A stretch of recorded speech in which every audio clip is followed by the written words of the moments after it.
મિત્રો, મારું નામ રમીલા છે. હું 26 વર્ષની છું. હું કોલેજની અંદર કલારક તરીકે કામ કરું છું. મારે સવારે 10 વાગ્યાથી બપોરે 3 વાગ્યા સુધી કોલેજની અંદર રહેવું પડતું હોય છે.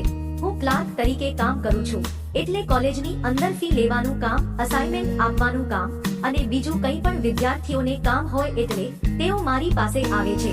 હજુ મારી ઉંમર એટલી બધી વધારે નથી, જેના કારણે ઘણા બધા વિદ્યાર્થીઓ મને જોયા પણ કરતા હોય છે અને મને પસંદ પણ કરતા હોય છે.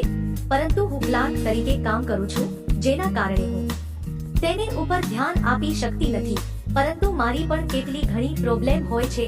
મારી આટલી બધી ઉંમર થઈ ગઈ છતાં પણ આ ઉંમર સુધી હું કોઈ સાથે સરખી રીતે વાત નથી કરી શકી. મને જ્યારે ભૂખ લાગે, મન થાય ત્યારે હું મારી રીતે ગાજર ખાઈ લઉં છું, પરંતુ કોઈ સાથે વાત નહોતી કરતી. પરંતુ હવે મારી પ્રોબ્લેમ વધી ગઈ હતી. હવે હું માત્ર ને માત્ર એકલા આનંદ કરું તેટલી સક્ષમ ન હતી.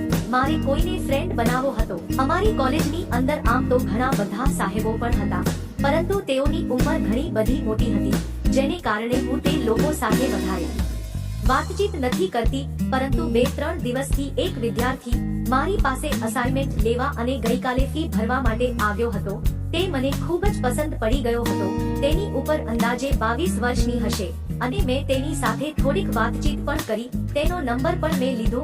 જ્યારે મેં તેની પાસે નંબર માંગ્યો ત્યારે તો તે થોડોક મૂંઝાઈ ગયો હતો, પરંતુ તેણે મને તેનો નંબર આપ્યો અને હું જેવી સાંજે ઘરે ગઈ નવરી પડી એટલે મેં તેને મેસેજ કર્યો. મારો મેસેજ જોઈને તરત જ તેણે મને જવાબ આપ્યો. મારી સાથે તે વાતચીત કરવા લાગ્યો. મને સીધી વાત કરવાની ગમતી હતી, જેને કારણે મેં તેને કહ્યું કે જો તને કોઈ વાંધો ન હોય તો હું તારી સાથે દોસ્તી કરવા માંગુ છું. જ્યારે તેણે મને કહ્યું કે ના, મને કોઈ વાંધો નથી, આમ પણ મને દોસ્તી કરવામાં વધારે રસ છે.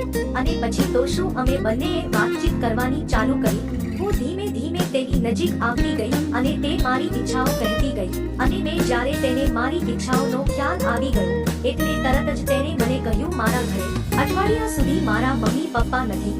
તેઓ બહાર ગયા છે અને અમારી આજુબાજુ પણ કોઈ રહેતું નથી. જો તમારે મારા ઘરે આવવું હોય તો તમે આવી શકો છો. આપણે બંને નવા વર્ષની ઉજવણી કરશું. તેની આ વાત સાંભળીને તો હું મનોમન ખૂબ જ ખુશ થઈ ગઈ અને પછી હું તરત જ તેના ઘરે ગયો. ત્યારબાદ અમે સતત 1 અઠવાડિયા સુધી નવા વર્ષની પાર્ટી કરી, સાથે રહ્યા અને ખૂબ જ મજા કરી, ખૂબ જ આનંદ કર્યો. હવે જ્યારે પણ અમે ફ્રી હોઈએ છીએ ત્યારે ખૂબ જ મજા કરીએ છીએ. હું તેમની પાસે જાઉં છું, તે મને ખૂબ જ આનંદ કરાવે છે. અમને ફરવા પણ જઈએ છીએ. જો મિત્રો વિડિયો પસંદ આવ્યો હોય, લવ સ્ટોરી તમને ગમી હોય તો વિડિયોને લાઈક અને ચેનલને સબસ્ક્રાઇબ જરૂર કરજો. ફરી મળીશું નવા વિડિયોમાં. ત્યાં સુધી આવજો.